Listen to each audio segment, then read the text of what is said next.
Um,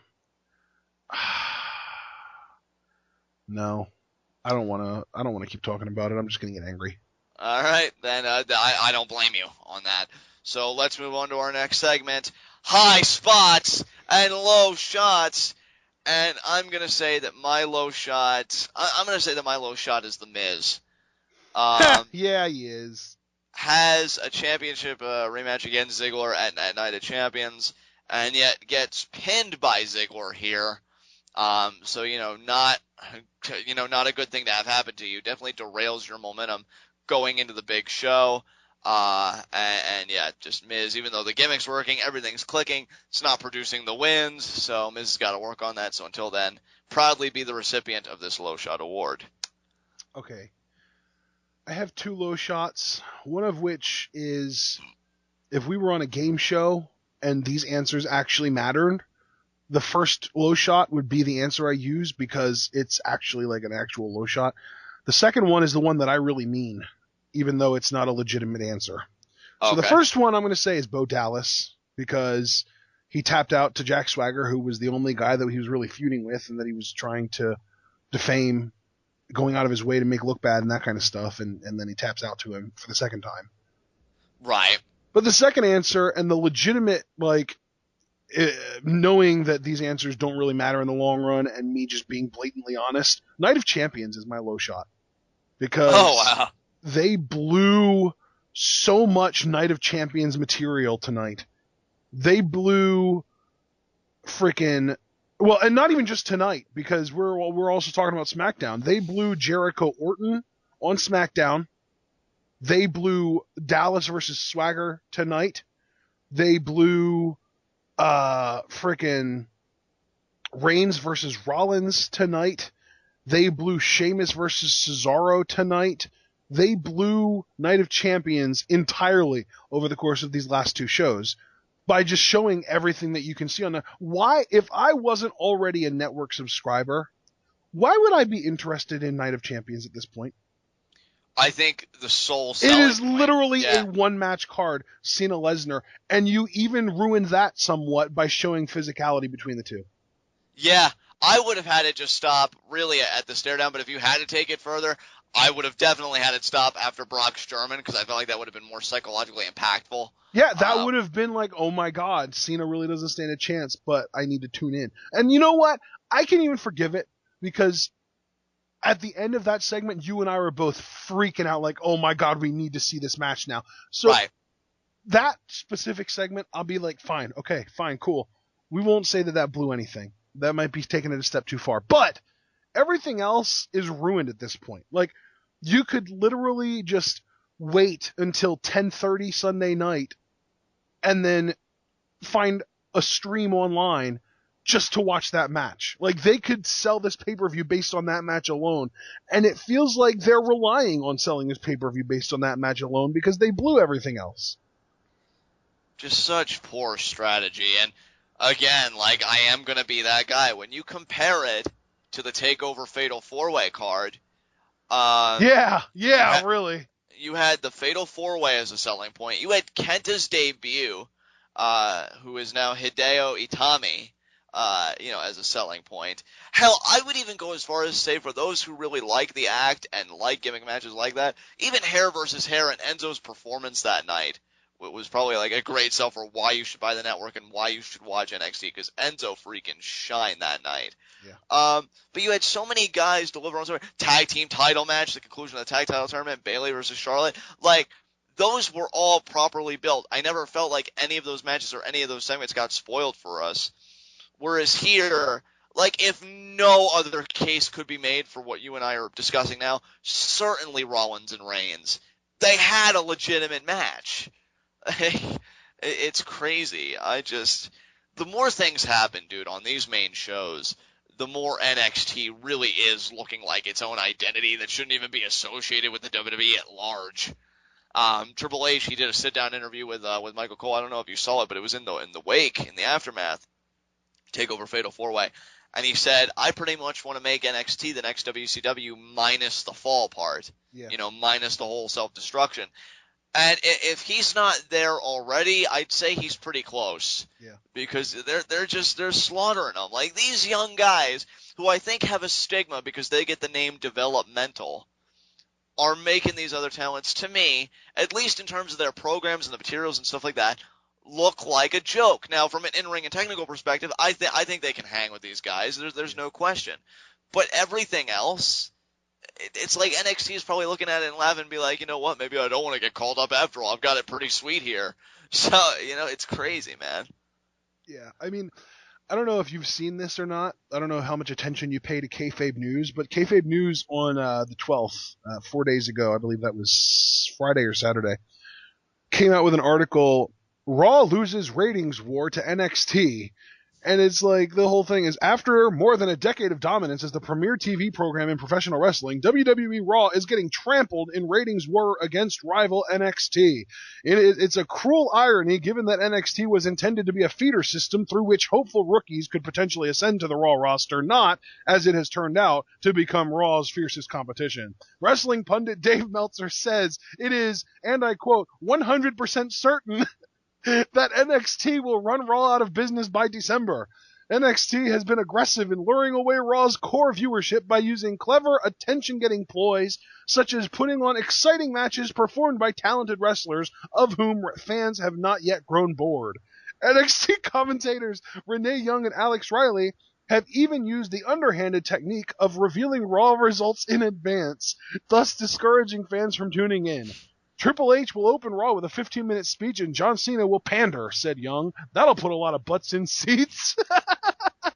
Although the next WWE pay-per-view, Night of Champions, was originally scheduled to feature main roster WWE talent, it has been completely rebooked to exclusively feature NXT matches. The pre-show dark match will see John Cena face Brock Lesnar. WWE also faces stiff competition from rival promotions Total Nonstop Action Wrestling and Ring of Honor, a situation that WWE Chairman Vince McMahon has trouble addressing without fits of uproarious laughter. I mean, yeah. Who would have thought that we've been begging for competition all this time, and yet once again it comes internally within the WWE itself. Like, you know what? It's a good thing, but in the grand scheme of things, even if Vince is kind of a curmudgeon about it, because I don't know how he really looks at the whole thing, he's got to be somewhat pleasured by the whole thing, because if this isn't stroking one's ego, be like, that's right, I am so starved for competition, I literally have to compete with myself. Yeah. Like, what? But yeah, NXT has been killing it.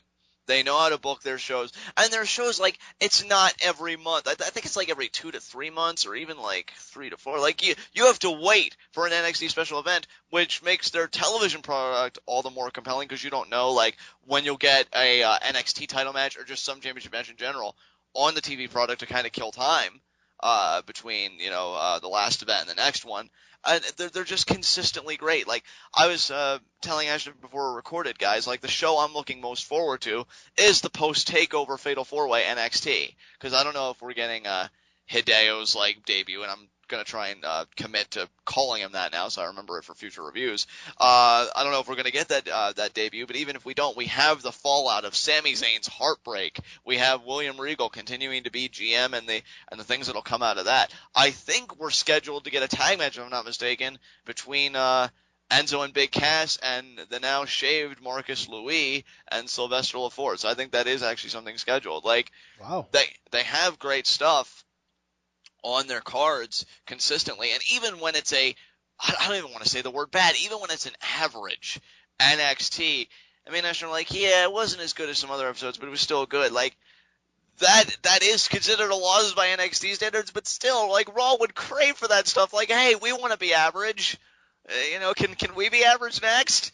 And, it's just, I don't know. It wasn't a horrendous show, but just so many questionable booking decisions as the go-home show before your next pay-per-view. Just really leaves me scratching my head. Yep. But with that said, we got to do our high spots. Like, with all that talking, I thought the segment concluded, so my apologies. But my high spot, really simply, Brock Lesnar. Yeah, well, you can have that. Yeah, you know what? Look, I get that Cena ultimately did get the upper hand, but first of all, that was only because he attacked Lesnar from behind. And before that, Lesnar not only made Cena wait and played the head games, but when he finally did get in the ring, he owned him. Yep. Like, everything Cena did to the weeks prior, including, like, having his altercation with Heyman before Lesnar's music hit, means nothing in terms of his chances of beating Lesnar. Now, in terms of character progression, that's a different story. But in terms of beating Lesnar, means nothing now, because Lesnar said no matter how much you puff your chest out, you pump yourself up, and you give yourself your little speeches and your little moments, when reality meets you, it's going to be the same result over and over again, and that is Brock Lesnar, and I freaking love it. So, yeah, despite, like, how it all ended, he is still my high spot because he walks in legitimate, he leaves legitimate, he's our champion, freaking prize fighter, and he owns. So, yeah, there's my high spot. Yeah.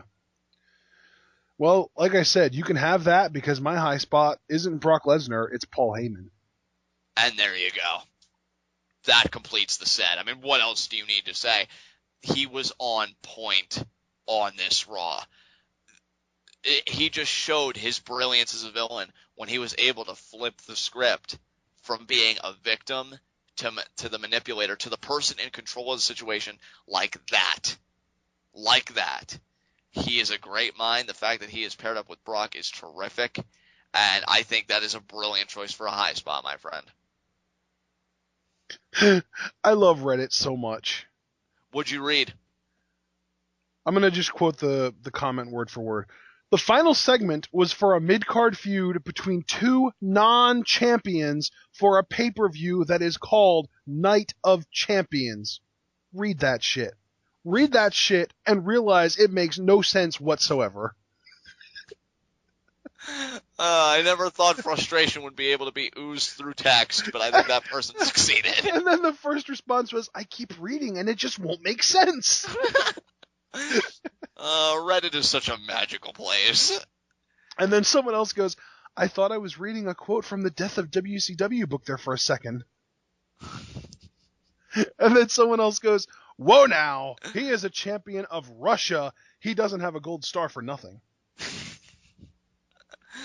Yeah, I wouldn't be surprised if they really hammied it up, and at the last minute they're like, and per a sudden change in stipulation, Rusev's gold star medal is on the line. And apparently, as long as Monday Night Football is around, we're going to be getting our best segments during halftime of Monday Night Football. So thank you, Raw, for letting me know that I can enjoy football and the only good part of Raw at the same time. Oh, it's hilarious. It's just the fact that Cena, and again, like, he made us believe one thing, but he literally meant, yeah, halftime. Like, is that how shameless you've gotten? Dude, I mean, somebody on here even said, let's just change the show's time slot to Tuesday if WWE is too much of a bitch to compete with football. Like, yeah. They're not even trying at this point because of football. Because, Monday Night Football's on at the same time as us. We're not going to get watched no matter how good we are. Let's just pander to the people that give us the most money, and then we'll be good. Save us, Dean! Save us, Dean. Save us, Brian. Save us, Barrett. But most importantly, Save us, Triple H. Yes! We had the same thought there. Yeah, because I really think, I want to believe, and see, this is coming from a guy, okay, I joined in on the hecklers and the protesters that wanted to burn Triple H at the stake sometimes when he was an active competitor, but you know what? That was then, and I've seen what he's done now on the business side of things, and only now have I truly seen how much he loves this. So because of that, I want to believe that he's a guy that goes into a board meeting with his sleeves rolled up, and when everybody else is kind of muttering to themselves, oh, but we're competing with the NFL, he says with that booming voice of his, screw the NFL, we're going to put our best foot forward. Because this was not it. This wasn't even close. When has WWE been so incompetent that they give a pay-per-view match on TV for free before the pay-per-view? They've done it after the pay-per-view. They've certainly done that before. But beforehand, is that really like how much you just feel like, let's just throw everything at the wall and see what sticks? I don't. And then this segment getting the main event. Again, Like I said, it was commendable in one way, but it wasn't the right program to do it. Hell, if you wanted something to do it, why not Sheamus, Cesaro, or something? You know? Like, why not something like that? But it's this, because America. Hey, John. Yeah. What's the highest rated segment in Raw history? Wasn't it The Rock's This Is Your Life? It was. That rating, or that segment, received an 8.4 rating. Wow. We're lucky to see 3.5s nowadays, right? Yeah. And would you like to know when that episode of Raw was? When? September 27th, 1999. It was at the beginning of football season. Oh, wow. Wow. I don't even need to say anything else. You already picked your high spot as Paul Heyman. I say we move on to 30-second hot seat. So. Except Raw Request is next. Wait, I thought last week we had a debate about. Oh crap! All right, Raw Request.